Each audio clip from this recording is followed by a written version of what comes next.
G'day guys, welcome to the inaugural episode of Beers and Breakeven, our new SuperCoach show brought to you by the very best beer in the country, the beer of sport, and now the official beer of SuperCoach. Very exciting times, joined by my co-host. I was going to say 5'8", but he's more so my halfback, to be honest with you. Tim Williams from the SuperCoach Playbook. Welcome, mate. Guru, good to be along, mate. I see myself a bit of a Moses Mbai, jack of all trades, can play most positions, not really good at any of them, but, mate, I'll make it work. Tell you what, you're my fucking halfback today, no doubt about it. Mate, the SuperCoach Playbook, it's exploded over the last few years. You've been putting out supreme content for a long time. Before I get to yourself, tell me about the Playbook, mate. Yeah, mate. So just a couple of years ago, spent a bit of time working with News Corp and the Telegraph there, journalistic background, had a ball there, learned some very valuable sort of information, got some good contacts. Decided to get SC Playbook going, just obviously a SuperCoach-based website, podcast all around, Rugby League SuperCoach or NRL, SuperCoach Big Bash, that sort of thing, expand into AFL this year. But the heart of it has always been NRL, and that's my sort of background in a lot of different ways. So I've got a really good group of contributors there. So got the podcast going, which I've jumped on yours in the past before, daily content, that sort of stuff. So, mate, had an absolute ball with it, and, yeah, hopefully kicking on a little bit in the future. Now, I've got Tim on here because he's a really good bloke, but the one thing I don't like about him is that he's too fucking humble for me. Where have you finished the last few years?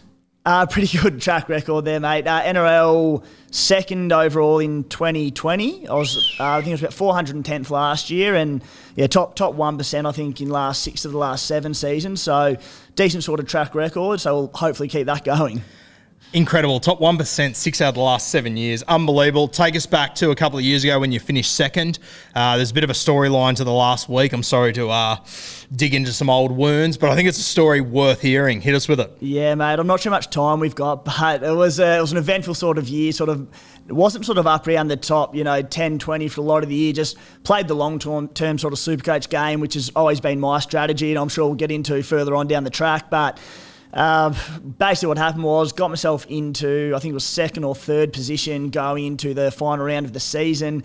Squads were absolutely decimated at the time. I'd built a pretty deep squad, so they had a full team playing. You sort of look, being SuperCoach, that sort of world, it's all about your pod plays, your point of difference plays. So you're looking at who the blokes in the other teams don't have. The big one I had that I was sort of looking at on the Thursday night game of round 25 was Tony Staggs. He was my big boy going into it, and I had a fair bit of confidence that I could hopefully take out the title. Staggs, I think it was 7 minutes into the game on the Thursday night, did his ACL, the poor bugger, which may or may not have cost me the 50k top prize, but, mate, at the same time, couldn't feel worse for him doing his ACL. So, it was all right. And to finish second overall, not too filthy about it. Once again, though, from memory, Staggs started that game fast, didn't he? Yeah, he went off, mate. He'd had about 4 tackle busts in 2 runs and offloads, and just, he's like, when he stays fit and healthy and he's on the field, he's the ultimate SuperCoach package. And I think he may have even been coming back from an injury quite recently, hence why no one known him. So to have him there, I was going, how good's this? Licking my lips. And then that just set the tone for the rest of the weekend. And as it went into the weekend, basically he went down and I said, I'm stuffed. I'm getting messages, calls from all sorts of mates and family trying to follow my weekend. No idea about footy or SuperCoach themselves, but they were saying, who do we follow? Who do we follow? Anyway, my next sort of pod picks they had in my side that I needed to go off were I had Cody Walker and Cam Murray. That was the game that they put 60 on the Roosters. Ooh. I was sitting at a bar with a few of my mates, having a drink that night, and we were just losing our mind because Cody actually broke the SuperCoach record in that game, and I think it was only me and 2 or 3 others in that sort of top 15 that owned Cody Walker. So I was sort of sitting there going, this could be it, I might have this. I didn't want to go the early crow. Thankfully, I didn't officially, but anyway, ended up being about 15, 16 points short of the top spot. But, mate, watching those bunnies tail up the Roosters, I'm not a bunnies fan personally, but I love Cody and Cam Murray, 2 of my favourite footballers in the game. Mate, I was on cloud 9 and I'll never forget that night. Now, as I said before, loved him as a bloke, but he shits me how humble he is, saying that Tony Staggs may or may not have cost him 50 grand. I will eat my hat if Tony Staggs doesn't score 16 points in the next 70 minutes. Yeah, well, funnily enough, last year I got Tony again at the back end of the season before he did himself again. It might have been his ankle. I've just gone, oh, mate, I'm giving you a lot of chances, but you're lucky I love you. Well, he's in my draft team this year, so stay well away, please, mate. Now, mate, SuperCoach, it's only just around the corner. Trials, we're getting through them slowly. We've got 1 more week to go. A heap of names popping up, a heap of names we haven't heard of before. A couple of resurgent guys. Everyone's putting together their teams, pulling them apart. I'm sick of seeing them, to be perfectly honest with you. They were all over the place. But, mate, heading into season 2022, there's a couple of guys that are overpriced, a couple of guys underpriced. You know, Taumalolo, he's one that's become very popular. Is he going to bounce back? The price he's at is a decent little grab. I think he's one that a lot of people are tossing up. Where do you sit on Taumalolo this year? Taumalolo, provided he's fully fit for round one, I'm really keen on him. I don't see how Taumalolo isn't starting the season undervalued. Coming into the season, I think he's priced on a 55-point average off the back of last year. There was a few games there where he was shifted to an edge, which is now pretty famous, that it just did not work out for him. I'll put my hand up to say I was pretty excited to see Taumalolo get a bit of a run on the edge, running into a few of these smaller halves in the NRL, but, mate, it didn't eventuate to anything. Supercoach-wise, his base stats, those hard-earned running, tackling stats, they all just went down the hill. He wasn't busting tackles. Off the back of the last 3 seasons, averaging 70 to 78, that's what we know Taumalolo's capable of. I think worst case scenario, he holds his value, punches out, those 50 to mid-50s. I think he'll be far better, provided he's fully fit, has that sort of explosive touch back to his game. I don't see how he regresses at all. So as a worst case scenario, I think he holds his value and we can move him on later in the piece. He's a really interesting one, isn't he? I mean, you felt like last year he was playing 40 minutes a game. Then you go and look at the stats.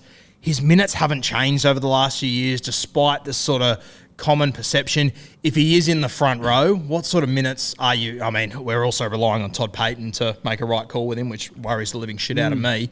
If he is in the front row, which we saw a team name this afternoon with Cotter at 13, hopefully he stays there. I'm probably hoping more than most because I've been on my knees for Cotter for the last 6 months. But if he is in the front row, Taumalolo, what sort of minutes are you anticipating there? Look, to be honest with you, mate, Taumalolo, the investment they've got in him as a player, again, this is on the premise that he's fully fit and good to go to start the season. We both know that middle forward role in the NRL is the front rows and the lock. It's the same thing, effectively. The front rower takes it off the kickoff, and that's about the only difference. They play in the middle of the field. Taumalolo is too important to that team. Todd Payton, obviously, he's been given a bit of an assurance by the club. He's relatively new to the club. But they had a poor season last year. I'm not convinced by them this year. They need Taumalolo playing big minutes. Assuming he's fit, good to go, I think he'll be playing that minimum 60, ideally that 65-minute mark, getting one sort of spell of 15 minutes. Look, if he is a little bit underdone, if he's carrying a niggle, maybe he does play 50 minutes, but these are things we sort of want to look out for in the preseason, but at the moment we're not getting a lot of information about it all. Is it a risk you want to take going into round one? All that being said, going into round one, if he's named it in the front row, minutes-wise, I'm not overly concerned. North Queensland, they might be the hardest club to get anything out of, and now Taumalolo hasn't been named in either of their trials. It's a bit of a nightmare. Let's move to, in my opinion, the best hooker in SuperCoach, Harry Grant. A few changes down there in Melbourne. Dale Finucane has left. So obviously, Brandon Smith, I'm assuming he will jump into jersey 13. Is that your assumption as well? Yeah, I think so. And it's another big one and a big decision. They've said Finucane gone. It makes complete sense that Brandon Smith goes into lock there. I do understand this is no knock on Harry Grant at all because I think he's, as you said, probably the best hooker in the NRL, or he is the best hooker in the NRL. He's a bit of a smaller body. Do they opt to play Brandon Smith at hooker as per last year for that first 20 minutes, take the sting out of the game, and then bringing Harry Grant on to absolutely carve them to shreds? Look, Bellamy might opt to go that way. I don't know. Time will tell. But at the same time, Brandon Smith's leaving next year. Harry Grant is the future of the club. He's not the future. He's the current of the club, along with a few other blokes there. I want to see him in an 80-minute role. We know defensively he can handle it. It's not an issue that he's probably a slightly smaller body than a few others, including sort of Brandon Smith. My gut feel says he starts at 9, Brandon Smith at 13, and he plays 80 minutes, which is just enormous to his SuperCoach credentials. We know last year, a lot of the time, coming off the bench, Bellyache could give him, it was about the first 25 minutes off at times. If you could ever give him an early spell at the end with blowout wins, which often was the case with Melbourne, he might be playing 50, 55 minutes. So it's just that assurance that if he's starting, he's definitely getting an increase in minutes. It's an interesting one because obviously Melbourne, they didn't win the comp last year, but they might be the best team to never win a premiership, winning 19 games in a row. The the old approach, don't try and fix what's not broken. But for me, I just think Harry Grant has to play 80 minutes there. And maybe that has been a little bit biased. I'm a huge Grant fan. And Supercoach-wise, I want him there. One of their teammates, Ryan Papenhauser, now, be careful here because I have just drafted him very early in my career, relationship, life is relying on the shoulders and head of Ryan Papenhauser. Where do we sit on Pappy this year, mate? Pappy, again, provided named round 1. I expect him to, but there is doubts around him at the moment, which would have you in a bit of a panic, being a top draft pick for you, of course. Mate, same thing. We saw last year, I think he was averaging, off the top of my head, after the first 5-6 rounds, about 117 points per game. That was leading into that concussion against the Dragons, which was a real nasty one. He came back from that, just not quite the same player, not anything long-term to be concerned about, provided he keeps that head clear, but just lacked a bit of confidence early on. As it built towards the finals, we saw him get more involved in games, get that confidence back, busting out big scores again. But he finished the season with a 79-point average in 60 minutes per game. So we know, barring injury, he's an 80-minute player, so immediately he's undervalued. At that price for starting the season, I think you have to have Papenhauser in your team. I can't make an argument not to do it, provided he's named. The issue that I do have is that I'm definitely starting with Harry Grant, who misses round 1. I think the halves ranks are a little bit tough to navigate at the moment without getting too far into detail with it. We've got Cleary, who's in doubt for round 1 at that massive price tag.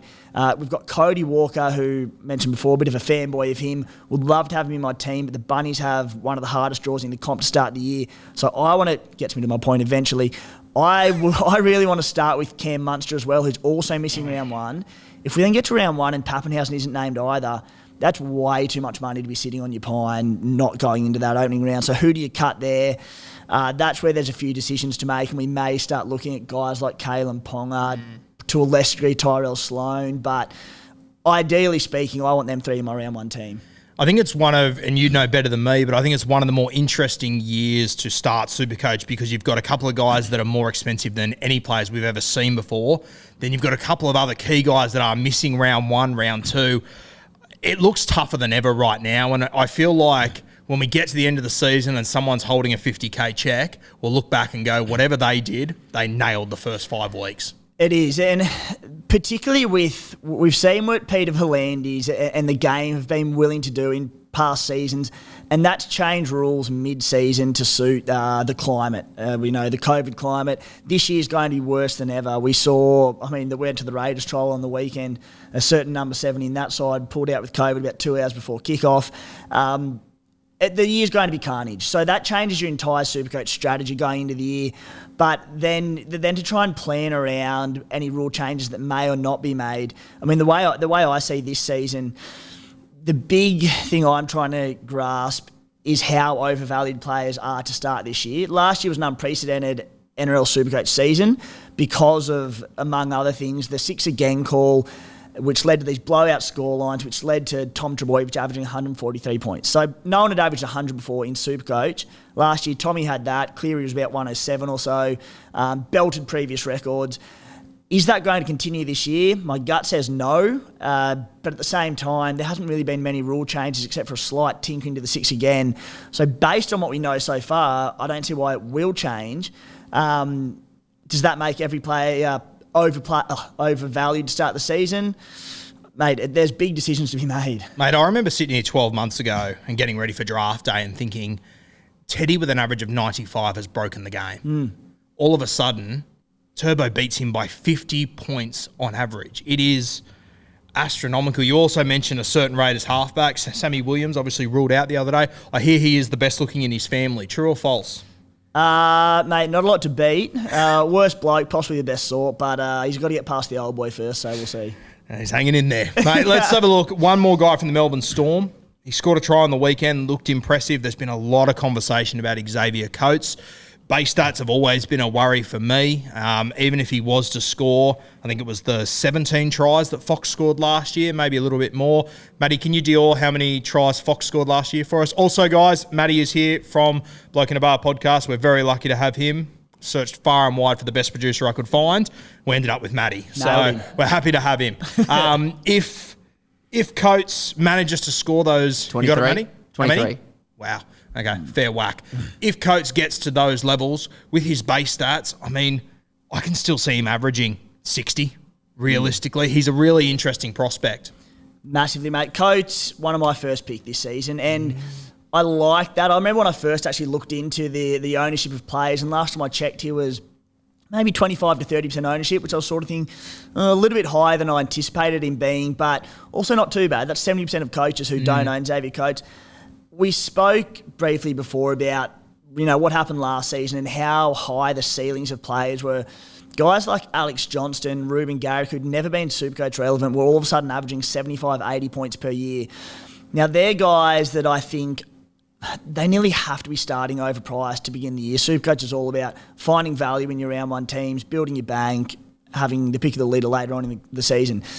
This year, I think we need to find the same sort of players, perhaps in new roles, like a Xavier Coates, going from a team like Brisbane, who have struggled, to Melbourne, who have been the elite team of the NRL year and year past. Coates, to me, is a guy who I just can't see him not increasing his tries this year. I think he's a big body, under Craig Bellamy. I'm expecting his base to improve a little bit.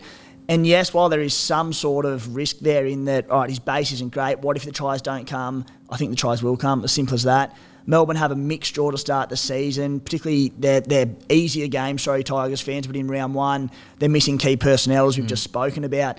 But, mate, I think Xavier Coates, you definitely don't have to start with him, but I can see us cashing in him in 200 and 250k profit come round sort of 6 or 7 to a guy like Alex Johnston or Ruben Garrick, who may have bottomed out a little bit as a result of their tough draws to start the year. Matty, how good is it to have someone else getting stuck into the Tigers just quietly? I've got the week off. How good.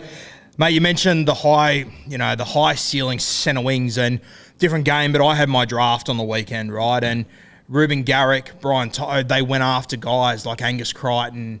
It blew me away. I could not believe it. I think that a lot of people, they need to shift their approach and their thinking with these centre wings, or they're going to be left behind very quickly.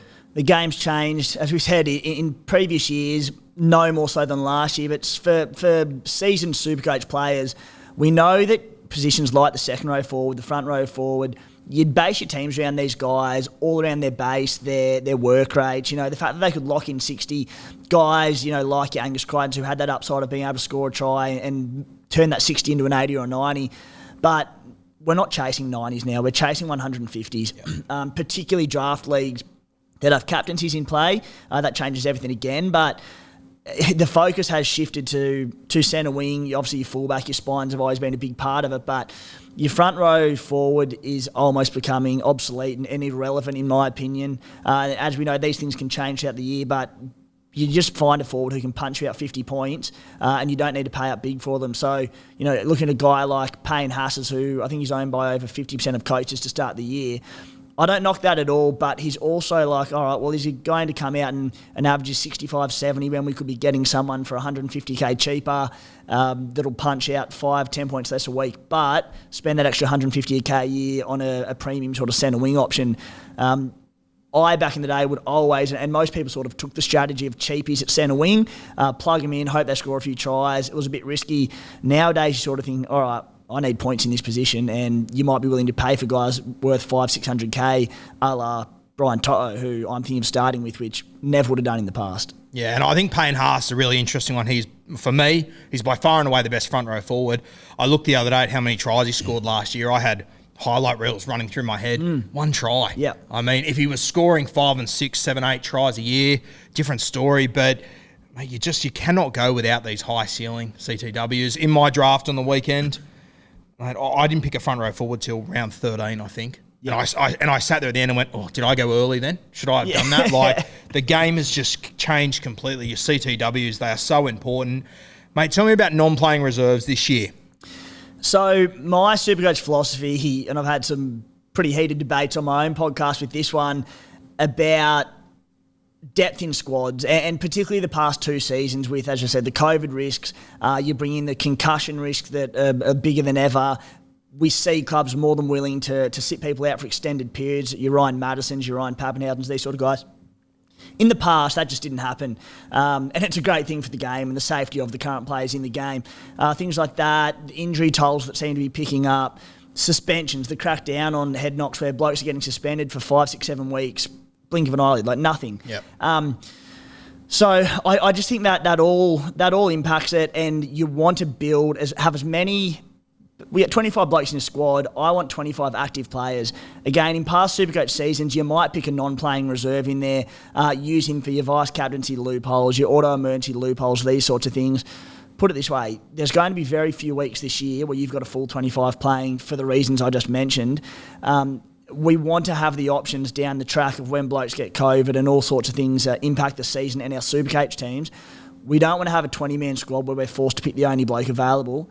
You want to have 25 players as often as you can, and it's very different to what we've seen in the past. It's a very unique season, isn't it? I mean, the winner's going to come out of this with a very unique story that we probably haven't seen before. Yeah.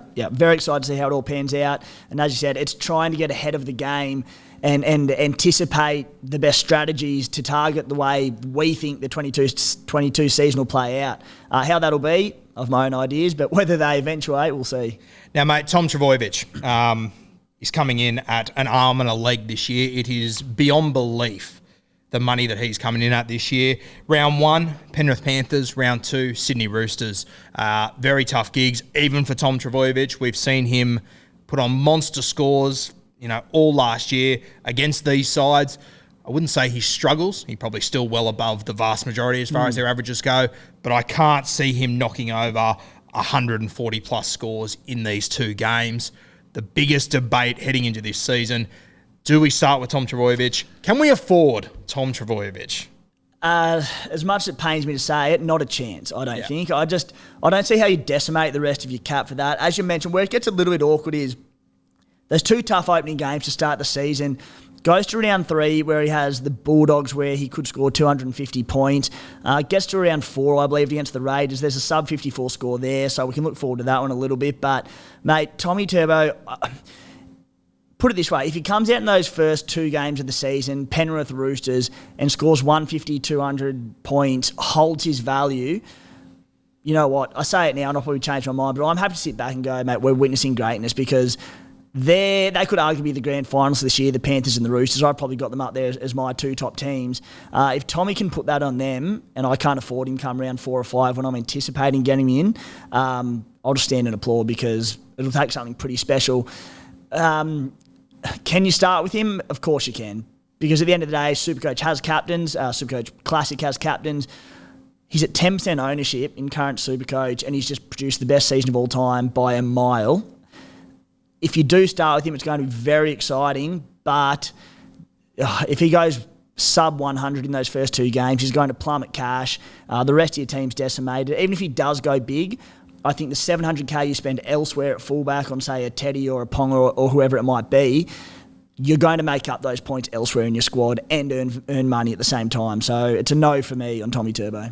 If Turbo does come out and go 150, you can almost guarantee, well, not almost guarantee, but it'd be a good bet that whoever wins that 50K this year has started with him. It is a huge punt to take, though. I mean, it could derail your season before it starts. I remember looking over the last few weeks through my DMs and not a single team featured Turbo. The more cheapies that have started to emerge, I'm starting to see 1 or 2 Turbos, but it looks like a pretty weak side elsewhere.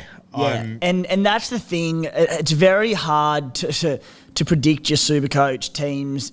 Even we're only, another 3 or so weeks out from round 1, 2.5 or so weeks from Team List Tuesday.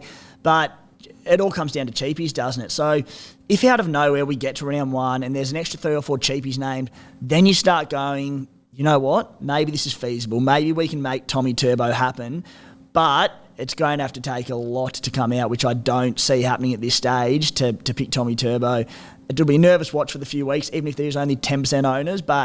And the other issue is, if you don't start with Tommy Turbo, which at this stage 90% of us aren't, and he goes big, where are you going to get that extra $700K in your cap? That's the problem. That's the issue that I'm concerned about, but a gamble I'm going to have to take. Let me ask you, end of the season, we're looking back on Turbo season once these 2 games are in the rear view.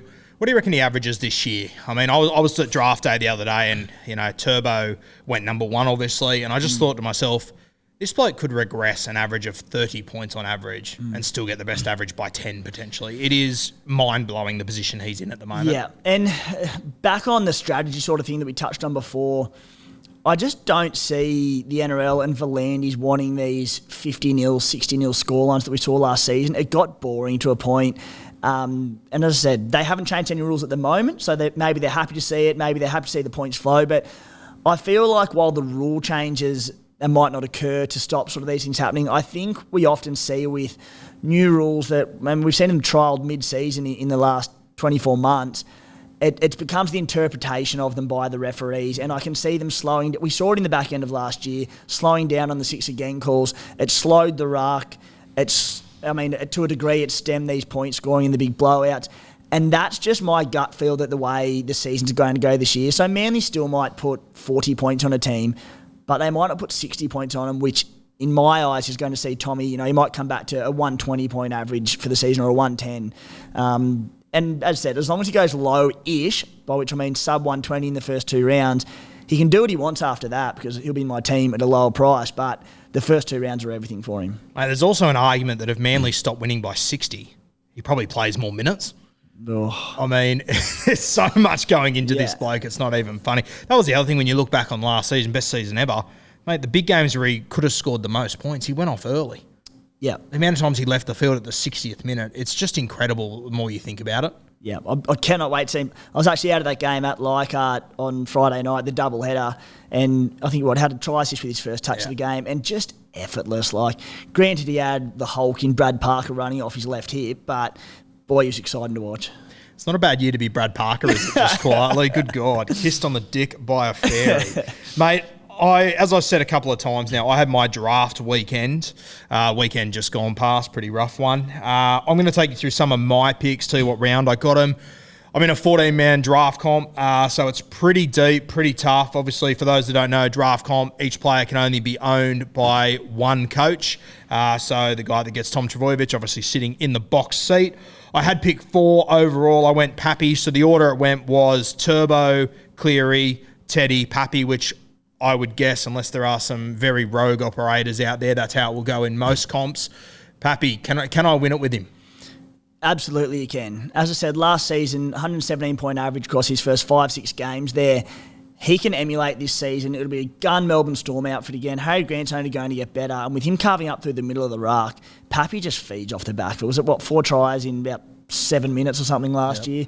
And as a 4th pick, I think it's fine. We know how draft works. The issue is that concussion. If he cops a knock to the head, misses another 10 weeks, and you've got your first-round pick gone for that long, that's a decision that comes down to owners and the gamble they're going to take, isn't it? But if we're sort of sitting here predicting injury-free at the end of the season where each player is going to rank, I've probably got Pappy at number 2 behind Tommy Turbo, give or take Nathan Cleary. If Pappy and Teddy both stay fit, I've got Pappy averaging more. Teddy's fitness fitness about the same. It's just the concussion, isn't it? Matty, can you believe he's on here for the first time leaning on a piece of wood talking about Pappy getting a concussion and he doesn't even knock it for me? Mate, unbelievable. My second pick, this is pick number 25, round 2. I've got a bit of pushback here. I don't think it's as wild as what people tell me.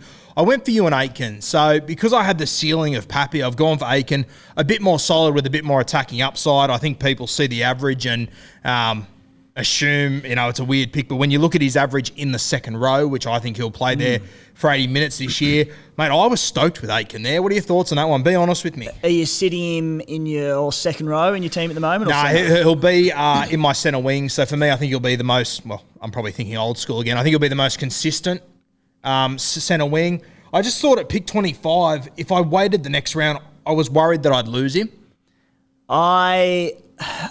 I'm on the fence with him because exactly what we spoke about before with these high upside centre wings. Now, how high is his upside in terms of being your second round pick compared to guys like, I'm not sure what they went in your draft, but like your Garrett, your AJs, these guys that we could be chasing whose ceiling is that 150 to 1. Well, it's 150 to 200, let's be fair, on days where they might score 4 tries.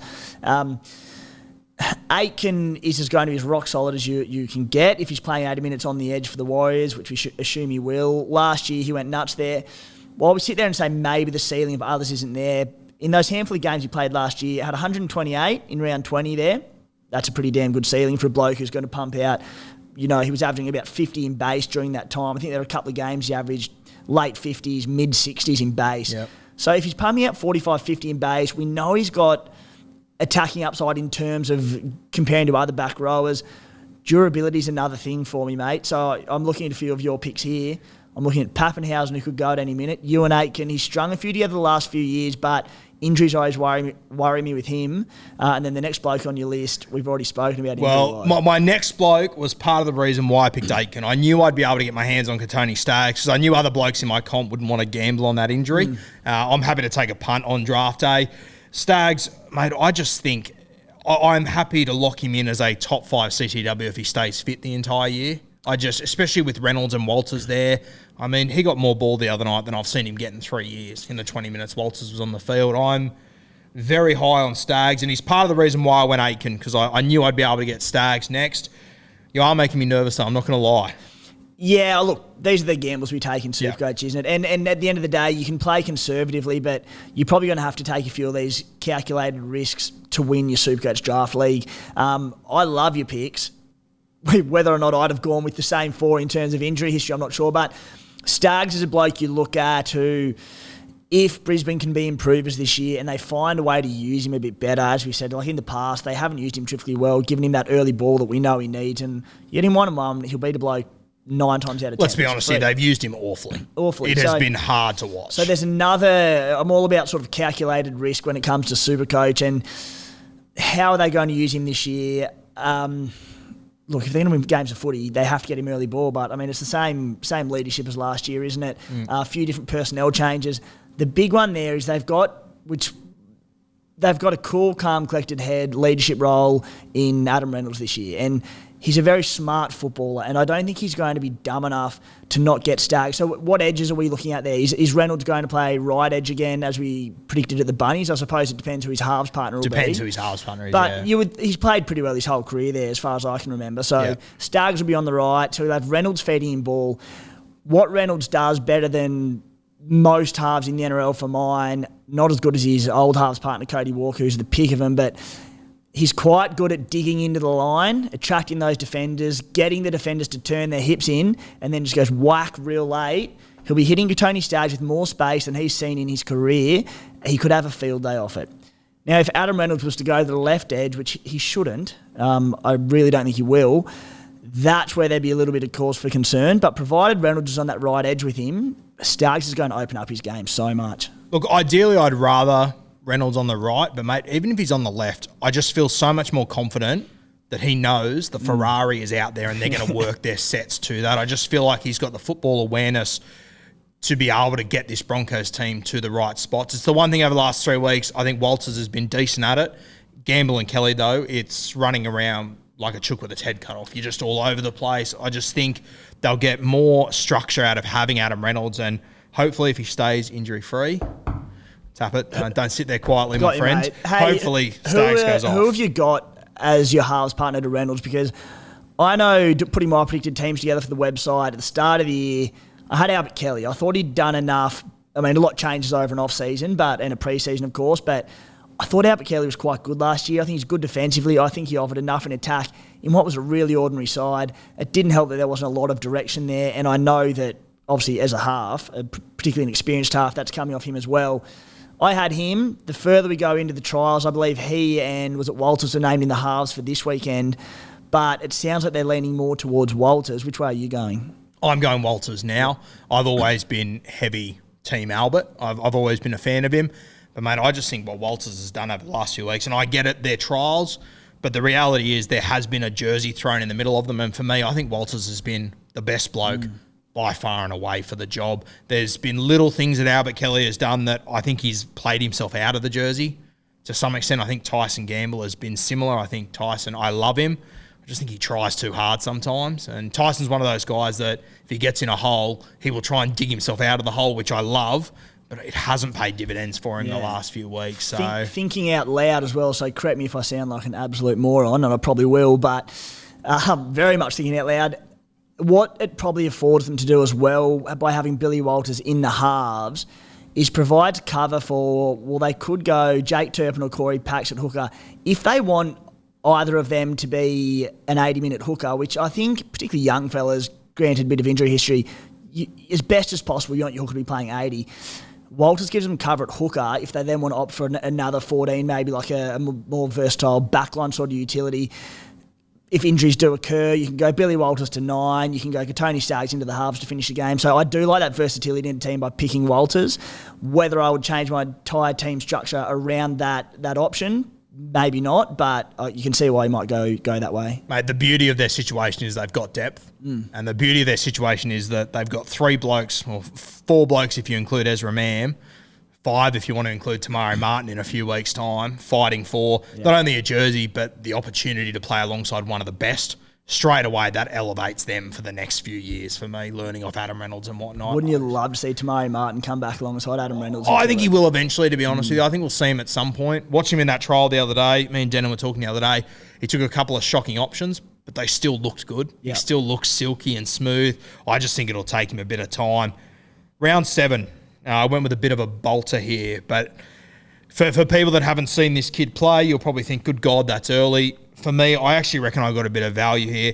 Isaac Tago, I think he will be the left centre for the Penrith Panthers this year. I think it is some of the best real estate in rugby league. He's obviously very popular in classic teams. I would say he's a certainty. Would that be fair? That would be fair. Guru, would I be right in saying you're a bloke who doesn't mind a bit of a punt? I love a punt. Absolutely love it. And mate, to be honest with you, I might have left some of my bigger punts out of this list just quietly, but Tago, definitely a gamble. This is what I love about draft, though. You got to back your gut feel in. It hasn't sent me down a firing wreck in the past. It might this year, quite possibly, but mate, you got to risk it for the biscuit. Mate, he looked good on the weekend, didn't he? Albeit in not an overly strong trial game. Gee, there's some class about him. Few of them offloads he threw on the way down to the ground there. Just a quality football. I haven't seen a stack of him. We saw bits and pieces of him last season, but as I said, the talent's there. The centre role's opened up at the Panthers. There's opportunities in Tago. Mate, he could be anything. And more importantly, we're talking SuperCoach here. He looks like he has a SuperCoach-friendly game between tackle busting, offloading, playing left centre in the premiership team where Matty Burton was there last year, scored 1 million tries. It adds up, doesn't it? And, mate, you look at the personnel around him. Jerome Luai, Viliami Kikau, Brian To'o outside him.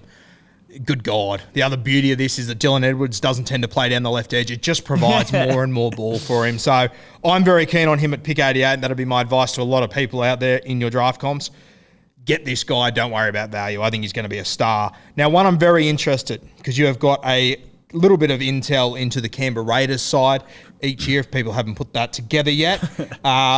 Matty Tomoko, I am very, very high on him. I am hoping, in saying that, very high. I went him round 12. I think he could be a big value play for me. I'm hoping he's right centre. You got some good news for me or what? Matty will be there, mate. Yep. Yeah, okay. He's a gun. And he showed that last year. The Raiders have got some really good backline depth this year. Really disappointed to see Harley Smith-Shields go down into Harley Sexy Shields, we call him here, don't we, Matty?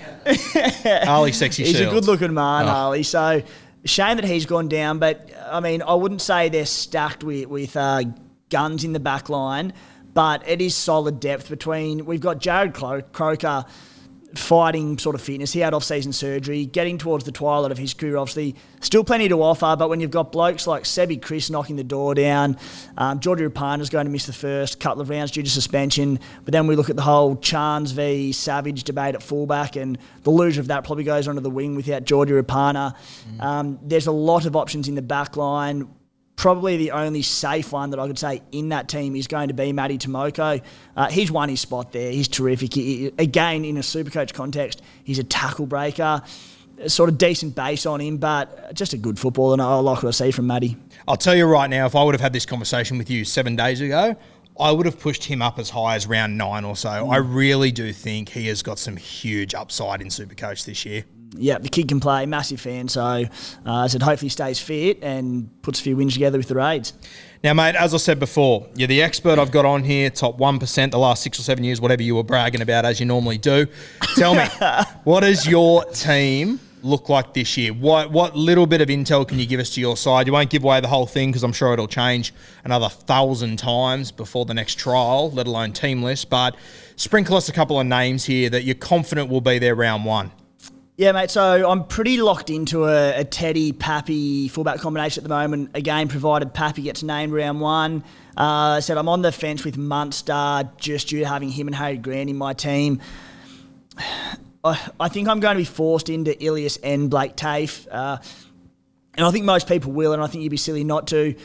The reservation I have there is that, as far as I see it, when Latrell gets back round 3, Ilias probably holds his spot at halfback, meaning Tafe, the way I've sort of worked things out, goes to 14. I think he'll be their utility. It makes plenty of sense. Sorry, can I interrupt? There's just a bit of breaking news. Latrell's been given clearance to come back round 2. All-Stars game is now counting to his suspension.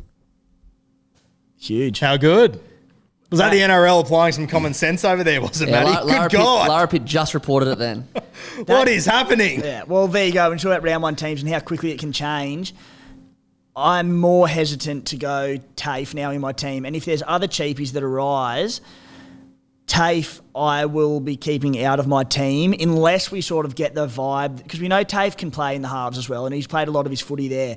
So if he were to replace Ilias now round 2 when the trial goes back, but if he doesn't and goes to 14, yeah, he's at 210k, but he could play 15 minutes off the bench, and he's just a waste of space. The issue is, if any injuries occur basically in the halves, fullback or whatever, he could be locked into that role. But at the end of the day, to maybe dodge someone like Tafe early on in place of another highly fancied cheapie in your team, maybe it'll pay off. And I guarantee you Tafe will be a big option at some point in the season. But as far as I'm concerned, he's playing 14 and 15, 20 minutes a game from round 2. So there's issues there. I'll say this about Ilias. I drafted him, so potentially I'm a little bit biased, but just from watching him coming through, I actually think he's got a bit more upside to him than what people are anticipating. I think he played that one game against the Dragons last year, scored a try and got 27. I think a lot of people have been scared. Well, not scared off by that. People are still keen for Classic because of the price, but I think he could be a 45 to 50 point half. I think he's got a bit more upside than what people are anticipating. The Latrell thing is huge because he now comes back round 2. Now, if you have a look at their draw, they play the Adam Reynolds Cup on the Friday night. I don't think that'll be easy. Then they play Melbourne, Roosters, Penrith. To now get Latrell back for all 3 of those games, for the stocks of Ilias, I think that is huge. It is huge. From a SuperCoach point scoring perspective, yes, Latrell back is massive, but I'm going, geez, I don't really want to be playing Ilias in my team at any of those points. And we may not have to, but it's another thing we have to take into consideration, isn't it? But all of a sudden, without Latrell, I didn't give them any hope of beating Melbourne. Still missing Harry Grant and Munster, obviously. But now, I don't know. I mean, it's in Melbourne. Matty, what's your record in Melbourne? You probably don't have to Dior this one. We've never won. Never won. Duck eggs. Heavy. I knew he knew that. One of my favourites out of Matty. Yeah, I think Ilias, is there a world where you can, obviously South, they're looking at their draw, South, Melbourne, Roosters, Penrith. It's not going to be pretty. It's going to be tough. Surely they can't pick Ilias and drop him before he gets that good run against the Dragons, the Bulldogs, the Tigers. I personally can't see a world where Taff ends up at 7 in those first 4 weeks unless there is an injury to Ilias. Yeah, and especially if realistically they wanted Tafe to be their halfback from what was going to be round 3 when the Troll came back. Surely you can play an Alex Johnston or someone at fullback and play Tafe in the halves and get him those vital first few games. Because to play him out of position in that sense before being moved to halfback round 2 or 3 just doesn't make a lot of sense. So they've shown, in my opinion, faith in Ilias. I'm with you. I think he's got that role locked in for the unforeseeable future, and it'll be his to lose and Tafe's to win, probably, well, not back through reserve grade, but in limited stints off the bench. One more name I want to mention to you, as far as halves goes, Jackson Hastings. Where do you sit on him? Dual position, plays Melbourne week 1, a weakened Melbourne side, and then I think it's a pretty good run for Balmain, for Tigers, sorry. Good God, I just went back to 1995. Where do you sit on Jacko? Another bloke I'm on the fence on who's in my team at the moment purely off the back of his price, $350k to start the year. Now, he's a different mould to the Super League player. NRL players turn Super League, return NRL players we've seen, because all the Super League halves to come over have basically failed and been terrible, and you could throw outside backs into that mix as well. You look at NRL players who have been sort of borderline NRL starters who have gone over to the Super League and killed it and been stars and won Man of Steels, all these sort of things. Now, Hastings' record would suggest that he's one of them guys, and you'd be proceeding with a lot of caution on him coming back. I don't think he left because he wasn't good enough at the NRL level. He left because there was off-field stuff going on at Manly. He might have got a few people off guard, whether it's his fault, someone else's fault, I don't really care. But he went over to England, set up about 40,000 tries in a couple of years over there, won a Man of Steel, I believe, comes back, still highly regarded. I think back when he played for the Roosters and got a few, in his rookie seasons it might have been, he was kicking a few goals, but got some lengthy sort of 80-minute games out, and this is very off the top of my head, but he was averaging well, albeit in a very good team. Yeah, I had him those years. He was about a 45 to 55 sort of guy, with goal kicking though, and under new rules, of course. Very much, But before when the old rules were in place, where it was where a 45 to 50 average wasn't too bad. Yeah. He comes back a more seasoned player now. Look, I'll be honest, I don't rate the Tigers. More Tigers bashing, sorry boys, but love it. Welcome. What can Hastings bring to that? How can he go as he adapts back to NRL level? I think only time will tell. I think if you were guessing at it, you'd be lying if you said you knew. I'm excited to see it. I hope he kills it. As I said, he's in my team at the moment due to basically a lack of better options around a similar sort of price. He does look like value. And again, he's a player like sort of Taumalolo that came out a bit funny, didn't it? Hastings is a bit of a Taumalolo type player. He'd love it. He'll be all over it. Don't worry about that. He'll clip it up. In the SuperCoach world, he is in the sense that he shouldn't regress much. Like if you buy him for $350K and he comes out and averages 40, 45, whatever, and holds his price tag, you're not really losing out. He might not be what we wanted him to, but I think he's a pretty safe bet to put in your team. So he's in my team at the moment. He probably stays, but I'm not without reservations. Mate, before we go, give me one pod that you've got your eyes on at the moment. Maybe not your main pod, because I know you're in the running for 50K again this year. You'd rather be in that top 0.1% this year, but give me a little pod that you got your eyes on. Mate, Ryan Madison, I believe, was at about 8 or 9% last time I checked, which astounds me because, again, I think people are possibly scared off by that, just the concussions last year, and rightly so. Averaged 69 minutes per game, 65 points per game, averaged 75 the season before, and he's a back rower with a massive work ethic. He bases sort of that 50 to 55 every year. He's awesome in attack. He scores tries, he sets them up, he's got an offload, he's got a tackle bust. I just love him as a footballer. At the price, I think he's undervalued to start the year. And I do have a few reservations here as well around his role, because there's a bit of talk, you might be able to help me out more, but Nathan Brown potentially out first few rounds. They're possibly looking at Maddo in the middle, maybe only plays 60, less attacking upside than on the edge. I've heard these rumours about Brown. Apparently it's a surgery that hasn't been spoken about too much. I will say on the weekend when Maddo was on the field, he was playing a 13 role and he looked pretty dangerous. And Maddo, Bloke listeners will know we've spoken about this for a while. He's got a big attacking upside. He grew up as a 5'8". He's got a lot to offer, Maddo, and if he does end up in the 13 jersey, I'd be super excited about him. Yeah, and that's it. It's not going to probably minutes, aside from minutes. It doesn't impact me probably picking him in my team too much. The one thing I probably do worry a little is, the modern day lock is a ball playing lock, isn't it? And as I said, Maddo grew up playing footy at 5'8". Does he do a lot of distributing? So we know he amasses 18 to sort of 22, 23 runs a game, which is massive for his SuperCoach scoring. If he plays at lock, I'm a little bit concerned that maybe he falls into that distribution role, which we've seen Nathan Brown do at Para as well. So we know that's what Brad Arthur likes in his 13. It's a concern. I'd prefer seeing him on the edge because I think he plays his 80 minutes. But again, at the price, I just like him. I don't see him being undervalued at all. Overvalued. I think he's undervalued, and I love him at the ownership to start the year.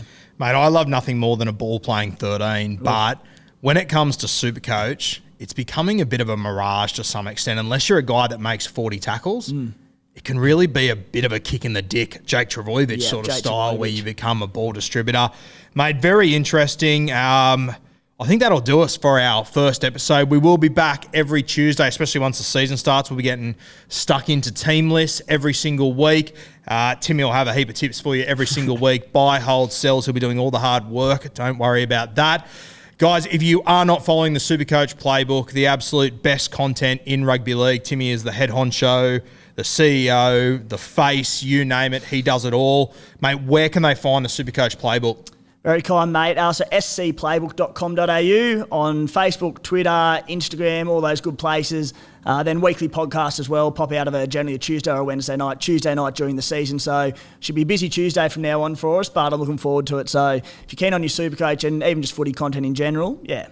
Follow the SuperCoach Playbook wherever you can. Get out, buy yourself a case of Bloke in a Bar. Support the best platform in rugby league. Cheers, guys.